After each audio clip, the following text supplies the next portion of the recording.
अगर किसी को लगता है कि 100 साल जीने का रहस्य उनके परिवार के जीन्स या डीएनए में छिपा है, तो मॉडर्न साइंस कहती है कि ये सोच 80% गलत है। बिल्कुल गलत है। अक्सर जब भी लंबी उम्र की बात आती है तो दिमाग में साई-फाई फिल्मों जैसी तस्वीरें बनती हैं, जैसे लोग फ्रीज हो रहे हैं या दुनिया के सबसे अमीर लोग कोई अजीब व महंगे सप्लीमेंट्स खा रहे हैं। हाँ, वो सिलिकॉन वैली वाले बायो हैकर्स की तरह। एग्जैक्टली ऐसा लगता है जैसे सदियों तक जीना किसी बहुत बड़ी और महंगी लैबोरेटरी का एक्सपेरिमेंट हो, लेकिन सच्चाई इससे बिल्कुल अलग और बहुत ज्यादा हैरान करने वाली है। सही बात है। आज की इस गहरी चर्चा में हम इस बात की तह तक जाएंगे कि बिना किसी महंगे जिम या सप्लीमेंट के 100 साल से ज्यादा जीने का विज्ञान क्या कहता है, और इसके लिए हमारे पास बहुत सॉलिड डेटा है। बिल्कुल।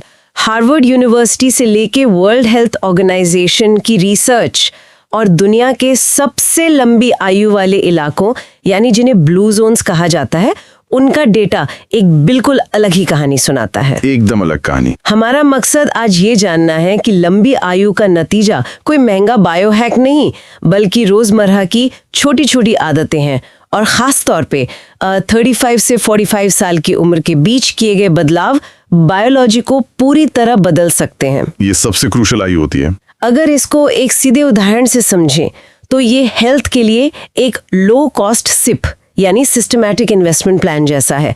थोड़ा थोड़ा रोज इन्वेस्ट करें और लंबे समय तक फायदा उठाएं। ये सिप वाली एनालॉजी बहुत बढ़िया है। तो चलिए शुरू करते हैं। सबसे पहला सवाल वही आता है जहां से मैंने शुरुआत की थी, क्या लंबी उम्र सच में खानदानी विरासत नहीं है? देखिए, मतलब ये एक बहुत बड़ा मिथ है जिसे तोड़ना सबसे पहले जरूरी है। साइंस और ब्लू जोन्स का डेटा पूरी तरह से ये साबित करता है कि जेनेटिक्स यानी हमारे डीएनए का हमारी लंबी उम्र पर सिर्फ 20 से 30% ही कंट्रोल होता है। सिर्फ 20 से 30? हाँ, बस उतना ही। बाकी का 70 से 80% हमारा लाइफस्टाइल, माहौल और हमारी आदतें तय करती हैं। रुकिए, ये थोड़ा अजीब लग रहा है और इस पर विश्वास करना थोड़ा मुश्किल है। क्यों? क्योंकि हम सब किसी ना किसी ऐसे इंसान को जानते हैं जिसके दादाजी दिन भर बीड़ी पीते थे, बाहर का जंक फूड खाते थे और फिर भी 95 साल की उम्र तक मस्त जिए। हाँ, ऐसे किस्से सबने सुने हैं। राइट। तो अगर लाइफस्टाइल इतना ही बड़ा फैक्टर है तो वो दादाजी वाले एग्जाम्पल्स सिर्फ एक कोइंसिडेंस हैं क्या? मैं बताऊंगा कि वो एक स्टैटिस्टिकल अनोमली है, यानी हजारों में एक एक्सेप्शन। उन एक्सेप्शंस को देखकर हम अपने लिए नियम नहीं बना सकते हैं ना? हाँ, ये तो है। एक्सेप्शंस तो हर जगह होते हैं। बिल्कुल। अगर हम बड़े डाटा पर नजर डालें तो तस्वीर बिल्कुल अलग होती है। Harvard TH chain school of public health की एक बहुत बड़ी स्टडी है जो 34 साल तक चली और इसमें 1,20,000 लोगों को ट्रैक किया गया। बाप रे, 1,20,000, वो भी 34 साल तक। हाँ। और नतीजा ये था कि अगर लोग सिर्फ 5 आदतें अपनाएं, जैसे सही डाइट, रोजाना एक्सरसाइज, हेल्दी वेट, स्मोकिंग ना करना और अल्कोहल को लिमिट में रखना, तो महिलाएं अपनी आयु में 14 साल और पुरुष 12 साल जोड़ सकते हैं। ओह वाओ, 12 से 14 साल सिर्फ 5 आदतों से। एग्जैक्टली। एक और नई स्टडी जो 2023 में 7 लाख लोगों पर हुई, वो बताती है कि 40 की उम्र के आसपास 8 सेहतमंद आदतें अपनाने से जिंदगी में 20 से ज्यादा साल जुड़ सकते हैं। ये आंकड़े किसी एक इंसान के नहीं बल्कि पूरी आबादी के हैं। मान लिया कि डेटा ये दिखाता है, लेकिन यहाँ एक फंडामेंटल सवाल दिमाग में आता है। पूछिए। अगर सब कुछ लाइफस्टाइल ही है तो बॉडी के अंदर सेलुलर लेवल पर आखिर क्या बदल रहा है? लोग जल्दी क्यों मरते हैं? यानी एक अनहेल्दी लाइफस्टाइल से शरीर के अंदर ऐसी कौन सी तोड़फोड़ होती है जो हमारी आयु अचानक कम कर देती है? इसको समझने के लिए हमें जेरोंटोलॉजी यानी एजिंग साइंस के कोर में जाना होगा। बुढ़ापा आने के या शरीर के टूटने के 9 मुख्य बायोलॉजिकल कारण होते हैं। 9 कारण? हाँ, पर इनमें से सबसे जरूरी 3 को समझना काफी होगा। पहला है टीलोमेयर शॉर्टनिंग। टीलोमेयर्स हमारे डीएनए के किनारों पर लगे प्रोटेक्टिव कैप्स होते हैं। प्रोटेक्टिव कैप्स मतलब किस तरह के? बिल्कुल वैसे ही जैसे जूते के फीते के आगे एक छोटा सा प्लास्टिक का कवर होता है ना। हाँ। ताकि फीता खुले ना। अच्छा, हाँ, ताकि धागे बाहर ना निकले। सही पढ़ा। जैसे जैसे उम्र बढ़ती है और सेल डिवाइड होते हैं, ये प्लास्टिक का कवर यानी टेलोमर छोटा होता जाता है और जब ये पूरी तरह खत्म हो जाता है तो सेल मर जाता है।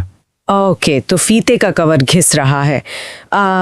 दूसरा कारण क्या है फिर? दूसरा है ऑक्सीडेटिव स्ट्रेस और तीसरा है माइटोकॉन्ड्रियल डिक्लाइन। वेट, तीसरे पर आने से पहले ये ऑक्सीडेटिव स्ट्रेस को थोड़ा आसान भाषा में समझाएं।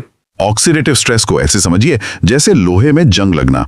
अगर एक गाड़ी को बारिश में बिना किसी पॉलिश के छोड़ दिया जाए तो वो धीरे धीरे अंदर से खोखली होने लगती है। हाँ, जंग लगने से लोहा कमजोर हो जाता है। बिल्कुल। तो जब हम गलत खाना खाते हैं या ज्यादा स्ट्रेस लेते हैं तो हमारे सेल्स के अंदर फ्री रेडिकल्स बनते हैं जो इस जंग की तरह हमारे हेल्दी सेल्स को खाने लगते हैं। बाप रे, ये तो अंदर ही अंदर तोड़फोड़ चल रही है। और वही जंग माइटोकॉन्ड्रिया, जो कि हमारे सेल्स का पावर हाउस है, उसको कमजोर कर देते हैं। जब पावर हाउस में ही ऊर्जा नहीं बनेगी तो दिल, दिमाग और लिवर जैसे ऑर्गन्स धीमे पड़ने लगते हैं। तो इसका मतलब जब हम अपना लाइफस्टाइल ठीक करते हैं तो हम बॉडी में इस जंग को लगने से रोक रहे होते हैं। एग्जैक्टली। यही लॉजिक है। जब कोई हेल्दी खाना खाता है या एक्सरसाइज करता है तो वो सीधे तौर पर इन बायोलॉजिकल प्रोसेसेस को इंटरवीन कर रहा होता है, यानी उन्हें ठीक कर रहा होता है। हाँ, अच्छा खाना टीलोमियर्स के घिसने की रफ्तार को धीमा करता है और एक्सरसाइज माइटोकॉन्ड्रिया को नई एनर्जी बनाने के लिए मजबूर करती है। यही वो मैकेनिज्म है जिससे बुढ़ापा धीमा हो जाता है। ये हुई ना डीप डाइव वाली बात। अगर सेलुलर बायोलॉजी समझ आ गई है तो अब ये सोचते हैं कि इसे आम जिंदगी में कैसे लाया जाए। हाँ, प्रैक्टिकल एप्लीकेशन बहुत जरूरी है। बिल्कुल। अगर सेल को जंग लगने से बचाना है तो खुराक का रोल सबसे बड़ा होगा। पर दिलचस्प बात यह है कि इसके लिए किसी महंगी इंपोर्ट की हुई बेरी या पाउडर की जरूरत नहीं है। एक आम हिंदुस्तानी रसोई का खाना काफी है। एकदम सही कहा आपने। जैसे ब्रेकफास्ट में ओट्स, स्प्राउट्स या मूंगफली, लंच में दाल, सब्जी, 1 या 2 रोटी और दही, और रात का डिनर बिल्कुल लाइट जैसे सूप, पनीर या टोफू। लेकिन सिर्फ क्या खाना है, इससे ज्यादा जरूरी ये बताया गया है कि कितना खाना है। बिल्कुल। और यहाँ पर ओकिनावा जापान का एक बहुत ही सटीक नियम आता है जिसे हाराहची बुके कहते हैं। इस नियम का मतलब है कि पेट को हमेशा सिर्फ 70 से 80% ही भरना चाहिए। यहाँ मैं फिर टोकना चाहती हूँ, 80% ही क्यों?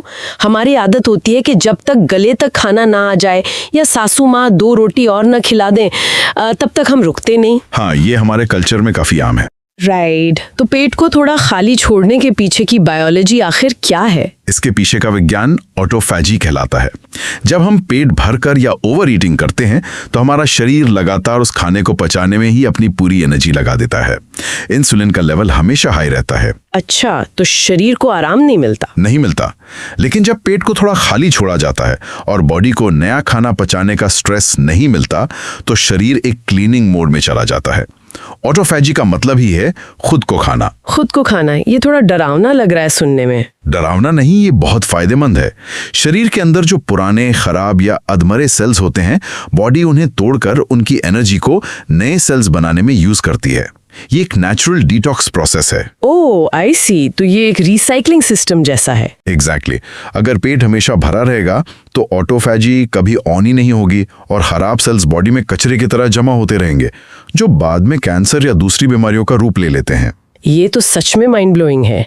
यानी थोड़ी भूख बाकी रखने से हम बॉडी को अपना इंटरनल कचरा साफ करने का टाइम दे रहे हैं। सही समझे आप। तो खाने के बाद अगला नंबर आता है बॉडी को मूव करने का। हैरानी की बात यह है कि लंबी उम्र के लिए हैवी वेट लिफ्टिंग या घंटों जिम करने की बात नहीं की जा रही। सबसे असरदार लॉन्जेविटी एक्सरसाइज सिर्फ पैदल चलना यानी वॉकिंग बताई गई है। हाँ, पैदल चलना सबसे बेहतरीन है। रोजाना 8000 स्टेप्स का टारगेट, जिसे दिन के अलग अलग हिस्सों में बांटा जा सकता है, जैसे 4000 सुबह, 2000 दोपहर में और बाकी शाम को। चलना तो फाउंडेशन है, लेकिन 40 की उम्र आते आते बायोलॉजी थोड़ी बदलने लगती है। यहाँ हफ्ते में कम से कम 2 दिन स्ट्रेंथ ट्रेनिंग जैसे पुशअप्स या स्क्वाट्स करना जरूरी हो जाता है। इसका रीजन है सार्कोपीनिया। सार्कोपीनिया यानी मसल्स का नुकसान। लेकिन मसल्स का लंबी उम्र से क्या लेना देना? हर किसी को बॉडी बिल्डर थोड़ी बनना है। बॉडी बिल्डर बनने की जरूरत नहीं है, लेकिन मसल सिर्फ बॉडी का स्ट्रक्चर नहीं है, वो एक मेटाबॉलिक इंजन है। शरीर का सबसे बड़ा ग्लूकोज सिंक यानी शुगर को एब्जॉर्ब करने वाला हिस्सा हमारे मसल्स होते हैं। अच्छा, तो मसल्स शुगर को कंट्रोल करते हैं?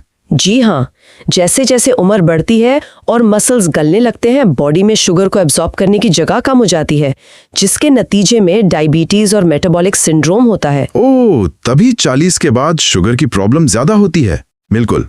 और एक मजबूत मसल बेस अचानक गिरने और हड्डी टूटने से भी बचाता है, जो बुढ़ापे में मौत का एक बहुत बड़ा कारण है। समझ गई। मसल मास बनाए रखना बेसिकली शुगर को कंट्रोल करने और मेटाबॉलिज्म को फास्ट रखने का एक नेचुरल तरीका है। सही कहा। एक्सरसाइज और बैठने के इस पूरे कॉन्सेप्ट में एक 3 मिनट हैबिट का जिक्र मुझे बहुत ही इंटरेस्टिंग लगा। ये बिल्कुल वैसा है जैसे कंप्यूटर को स्लीप मोड से जगाना। कंप्यूटर को जगाना कैसे? जैसे जब हम अपना माउस थोड़ी देर नहीं हिलाते तो स्क्रीन ब्लैक हो जाती है और कंप्यूटर स्लीप मोड में चला जाता है। सेम वैसे ही जब लोग लगातार 45 या 60 मिनट चेयर पर बैठे रहते हैं तो उनकी बॉडी का पूरा मेटाबॉलिक सिस्टम एक तरह से स्लीप मोड में चला जाता है। ब्लड फ्लो रुकने लगता है। हाँ, बिल्कुल वैसा ही होता है। तो हर घंटे 3 मिनट उठकर चलना बिल्कुल वैसे ही है जैसे माउस को थोड़ा सा हिलाना, ताकि सिस्टम क्रैश ना हो। ये कंप्यूटर वाली एनालॉजी बिल्कुल फिट बैठती है। लगातार बैठना ब्लड वेसल्स के अंदर जो एक पतली सी लाइनिंग होती है, जिसे एंडोथीलियम कहते हैं, उसे स्टिफ या सख्त कर देता है। तो चलने से वो ठीक हो जाता है। हाँ, सिर्फ 2 या 3 मिनट का मूवमेंट ब्लड वेसल्स को डायलेट करता है, इंसुलिन सेंसिटिविटी को वापस ऑन करता है और उस स्लीप मोड से बॉडी को बाहर निकालता है। तो यहाँ तक हमने फिजिकल एस्पेक्ट्स यानी डाइट और एक्सरसाइज को कवर कर लिया, लेकिन एक बॉडी तभी लंबा जिएगी जब दिमाग शांत हो। सिर्फ सांसें चलना काफी नहीं है, बिना स्ट्रेस के जीना जरूरी है। मेंटल हेल्थ तो फाउंडेशन है। अब उन साइकोलॉजिकल और सोशल फैक्टर्स को समझते हैं जो आयु बढ़ाते हैं, जैसे नींद और स्ट्रेस मैनेजमेंट। साइंस कहती है कि रात 11 बजे से पहले सोना और 7 से 8 घंटे की नींद लेना बायोलॉजिकल जरूरत है। लोग आजकल नींद को एक लग्जरी समझते हैं, जबकि ये सबसे बड़ा सर्वाइवल टूल है। इसके पीछे का मैकेनिज्म बहुत दिलचस्प है। अच्छा, वो क्या है? जब हम सोते हैं तब दिमाग के अंदर एक ग्लिम्फेटिक सिस्टम एक्टिव होता है। सोते वक्त दिमाग के सेल्स थोड़े सिकुड़ जाते हैं, जिससे उनके बीच थोड़ी जगह बन जाती है। जैसे स्पंज को दबाने से जगह बनती है। हाँ, वैसा ही कुछ। फिर स्पाइनल फ्लूइड वहां से तेजी से बहता है और दिन भर के दिमागी कामकाज से जो केमिकल कचरा इकट्ठा हुआ था उसे धोकर साफ कर देता है। वाओ, यानी दिमाग की लिटरल सफाई होती है रात को। बिल्कुल। अगर इंसान 7 या 8 घंटे नहीं सोएगा तो ये कचरा वहीं जमा रहेगा, जो आगे चलकर अल्जाइमर्स और डिमेंशिया जैसी बीमारियां पैदा करता है। यानी नींद लिटरल सेंस में दिमाग को धोने का काम करती है। और जहां तक स्ट्रेस की बात है, रोजाना 10 मिनट का स्ट्रेस कंट्रोल, जैसे 5 मिनट डीप ब्रीदिंग और 5 मिनट बिल्कुल शांत बैठना बताया गया है। हाँ, ये बहुत इफेक्टिव है। लेकिन आखिर इन 10 मिनट पे ऐसा क्या मैजिकल हो जाता है जो पूरे दिन के स्ट्रेस को काट देता है? इसका सीधा कनेक्शन कॉर्टिसोल हार्मोन से है। जब इंसान स्ट्रेस में होता है तो बॉडी में कॉर्टिसोल बनता है। थोड़ा कॉर्टिसोल अच्छा है, लेकिन क्रॉनिक स्ट्रेस में ये लगातार हाई रहता है। और हाई कॉर्टिसोल प्रॉब्लम करता है? बहुत बड़ी problem. High cortisol blood vessels के अंदर एक सैंड पेपर यानी रेगमार की तरह काम करता है। वो नसों को अंदर से छीलने लगता है, जहां फिर कोलेस्ट्रॉल आकर चिपक जाता है और ब्लॉकेजेस बनाता है। बाप रे, रेगमार जैसा? ये तो सच में डराने वाला असर है। हाँ, इसलिए सिर्फ 5 या 10 मिनट की डीप ब्रीदिंग बॉडी को फाइट और फ्लाइट मोड से निकालकर रेस्ट एंड डाइजेस्ट मोड में शिफ्ट कर देती है। कॉर्टिसोल अचानक ड्रॉप हो जाता है और दिल पर पड़ रहा दबाव कम हो जाता है। बात कर ही रहे हैं तो उन इलाकों का जिक्र जरूरी हो जाता है जहां लोग असल में 100 साल से ज्यादा जीते हैं। आप ब्लू जोन्स की बात कर रही हैं? बिल्कुल। डैन ब्यूटनर की ब्लू जोन्स रिसर्च दुनिया के 5 ऐसे इलाकों का अध्ययन है, जैसे जापान का ओकिनावा, इटली का सार्डिनिया और ग्रीस का इकारिया। यहाँ सेंटेनेरियंस यानी 100 साल पार करने वालों की गिनती सबसे ज्यादा है। और उनका रूटीन बड़ा सिंपल है। हाँ, और जानते हैं इनका सबसे बड़ा रहस्य क्या निकला? ये लोग सिर्फ सब्जियां नहीं खाते, बल्कि इनकी सामाजिक जिंदगी, इनके सोशल कनेक्शंस बहुत मजबूत होते हैं। सही बात है। अकेलापन यानी लोनलीनेस को उनके लिए उतना ही खतरनाक माना गया है जितना कि चेन स्मोकिंग। यहाँ सबसे दिलचस्प बात यह है कि साइंस अब आइसोलेशन और लोनलीनेस को एक फिजिकल डिजीज की तरह ट्रीट कर रही है। ब्लू जोन्स का डेटा दिखाता है कि एक दूसरे के साथ जुड़ाव रखना, परिवार और पड़ोसियों के साथ रोजाना उठना बैठना हमारे नर्वस सिस्टम को सेफ्टी का सिग्नल देता है। ये सेफ्टी सिग्नल क्यों जरूरी है? क्योंकि इससे कॉर्टिसोल नहीं बनता। और इसी से जुड़ा एक बहुत गहरा कॉन्सेप्ट है जापानी कल्चर में, जिसे इकिगाई कहते हैं। इकिगाई यानी जिंदगी का मकसद या लाइफ पर्पस। यहाँ एक चीज़ जो मुझे बहुत हिट करती है वो ये है कि आज की डेट में हम सब अपने हाथों में स्मार्ट वॉचेस पहने घूमते हैं। हम अपने स्टेप्स ट्रैक करते हैं, कितनी कैलोरीज बर्न की ये देखते हैं, हार्ट रेट और स्लीप साइकिल्स भी मैप करते हैं लोग। हाँ, सब कुछ ट्रैक करते हैं, लेकिन कोई भी फिटनेस मेट्रिक हमारी सोशल लाइफ या दोस्तों के साथ बिताए गए वक्त को ट्रैक नहीं करता। हम ये नापने का कोई तरीका नहीं रखते कि आज अपने किसी खास दोस्त से कितनी देर दिल खोलकर बात की। ये तो सच है, हम उसे मैट्रिक नहीं मानते। जबकि विज्ञान चीख चीख कर कह रहा है कि दोस्तों के साथ हंसना और सुबह उठने का एक मकसद होना ट्रेडमिल पर दौड़ने से ज्यादा नहीं तो उसके बराबर जरूरी तो जरूर है। एकदम सटीक ऑब्जर्वेशन है आपका। जिनके पास सुबह उठने का एक वाज़ेह मकसद होता है, चाहे वो उनका कोई पैशन हो, समाज सेवा हो या सिर्फ अपने पोता पोती को स्कूल छोड़ना हो। हाँ, छोटी छोटी चीजें भी मकसद हो सकती हैं। बिल्कुल। तो बायोलॉजी उस पर तुरंत रिएक्ट करती है। इकिगाई यानी मकसद होने से इंसान का इम्यून सिस्टम ज्यादा व्हाइट ब्लड सेल्स प्रोड्यूस करता है, उनमें इन्फ्लेमेशन कम होती है। ओह, तो दिमाग का मकसद डायरेक्टली हमारी इम्यूनिटी बढ़ाता है। हाँ, और इसके उलट लोनलीनेस एक क्रॉनिक स्ट्रेसर है। अकेला इंसान हमेशा सबकॉन्शियस लेवल पर एक खतरे का एहसास करता है, जिससे वही सैंड पेपर वाला कॉर्टिसोल लगातार बनता रहता है।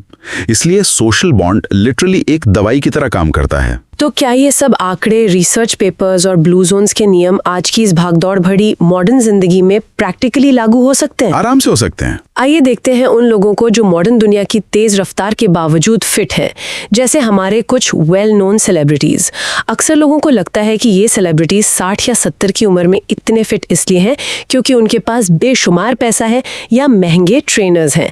लेकिन क्या सच में पैसा उन्हें फिट रखता है? पैसा उन्हें सिर्फ अच्छी क्वालिटी का खाना और जिम की मशीन्स दे सकता है, लेकिन रोज सुबह जल्दी उठने का डिसिप्लिन कोई खरीद नहीं सकता है ना। सही बात है, डिसिप्लिन खुद ही लाना पड़ता है। अगर ध्यान से देखें तो ज्यादातर फिट सेलिब्रिटीज की रोजमर्रा की आदतें ठीक वही हैं जो हमने सेलुलर बायोलॉजी और ब्लू जोन्स में डिस्कस की, जैसे सुबह जल्दी उठना ताकि सर्कैडियन रिदम यानी बॉडी की बायोलॉजिकल क्लॉक सेट रहे, उठते ही हाइड्रेशन, योगा और मेडिटेशन से कॉर्टिसोल कम करना। और खाने का पैटर्न भी वैसा ही है जिसमें ऑटोफेजी और हाराहाचीबो काम आता है। अगर स्पेसिफिक एग्जाम्पल्स लें तो अमिताभ बच्चन आज भी 80 पार करने के बाद रोजाना चलते हैं और उनका डिनर शाम 7 बजे तक खत्म हो जाता है। हाँ, ये बहुत जरूरी आदत है। अब हम जानते हैं कि 7 बजे खाना बंद करने से वो असल में अपने माइटोकॉन्ड्रिया को आराम दे रहे हैं और ऑटोफेजी को ट्रिगर कर रहे हैं। अनिल कपूर अपने मसल मास को मेंटेन करने के लिए स्ट्रिक्ट स्ट्रेंथ ट्रेनिंग करते हैं, जो सीधे तौर पर सार्कोपीनिया को मात देने का तरीका है। और मिलिंद सोमन का एग्जाम्पल तो सब जानते हैं। हाँ, मिलिंद सोमन का नेचुरल लाइफस्टाइल और रनिंग तो स्ट्रेस और इन्फ्लेमेशन को कम करने का सबसे बढ़िया उदाहरण है ही। इन सभी उदाहरणों में एक चीज कॉमन है और वो है कंसिस्टेंसी यानी निरंतरता। इन्होंने अचानक 1 महीने का कोई एक्सट्रीम डाइट प्लान नहीं किया, मतलब फैट डाइट्स के पीछे नहीं भागे। बिल्कुल नहीं। लंबी आयु का सबसे बड़ा प्रूफ यही है कि आसान आदतों को 30 या 40 साल तक लगातार निभाया जाए। और हाँ, आधुनिक दुनिया का फायदा उठाते हुए 40 की उम्र के बाद मेडिकल साइंस का सही इस्तेमाल भी इनके रूटीन का हिस्सा होता है। मेडिकल चेकअप्स की बात कर रहे हैं आप? हाँ, साल में कम से कम एक बार अपने विटामिन डी, ब्लड शुगर और कोलेस्ट्रॉल का चेकअप जरूरी है, क्योंकि अगर कोई बायोलॉजिकल प्रॉब्लम आनी भी शुरू हो तो उस पर वक्त रहते काबू पाया जा सके। इस पूरी गहरी चर्चा के आखिर में आते हुए अगर हम इस सबका निचोड़ निकालें तो एक गोल्डन लॉन्जेविटी रूल बनता है। हाँ, सुनने वालों के लिए इसको समराइज करना अच्छा रहेगा। तो 100 साल जीने का रहस्य इन 5 आदतों को कंसिस्टेंसी से अपनाने में है। पहला, रोजाना वॉकिंग। दूसरा, प्लांट बेस्ड या साधारण डाइट जिसमें होल ग्रेन्स और सब्जियां हो और पेट थोड़ा खाली रहे। और तीसरा, 7 से 8 घंटे की नींद ताकि दिमाग का कचरा साफ हो सके। चौथा, कॉर्टिसोल कम करने के लिए दिन में 10 मिनट का शांत वक्त। और 5वां, एक मजबूत सोशल लाइफ और इकिगाई। इनसे कोई भी आसानी से अपनी आयु में 10 से 20 साल जोड़ सकता है। और यहाँ एक बहुत ही जरूरी बात याद रखनी चाहिए, इन सभी बदलावों का असल मकसद सिर्फ लंबे समय तक सांसें लेना नहीं है। असली मकसद है उन जुड़ने वाले सालों में स्वस्थ और आजाद रहना। Quality of life basically. Exactly. हम नहीं चाहते कि लोग 100 साल जिएं लेकिन आखिरी के 20 साल बिस्तर पर काटें। हम चाहते हैं कि वो साल हेल्दी ईयर्स हों, अगर वर्तमान लाइफस्टाइल में सिर्फ थोड़ा सा भी सुधार किया जाए तो आगे चलकर वो एक बहुत बड़ा बायोलॉजिकल बदलाव ला सकता है। एकदम सही कहा। हमें रातों रात परफेक्ट होने की कोई जरूरत नहीं है, बस हर दिन थोड़ा सा बेहतर आदत का चुनाव करना है। थोड़ा थोड़ा रोज का एफर्ट। बस इस चर्चा को यहीं विराम देते हुए मैं सुनने वालों के लिए एक सोचने पर मजबूर करने वाला विचार छोड़ना चाहती हूँ। जरूर। अगर हमने ब्लू जोन्स और इकिगाई की साइंस से यह सीखा है कि लंबी और स्वस्थ उम्र के लिए जिंदगी का एक मकसद होना जरूरी है, रोज सुबह किसी काम के लिए उठना सबसे बड़ा रहस्य है ना? हाँ बिल्कुल। तो क्या इस आधुनिक दुनिया में जो रिटायरमेंट का कॉन्सेप्ट है वो खुद हमारी बायोलॉजी के खिलाफ है?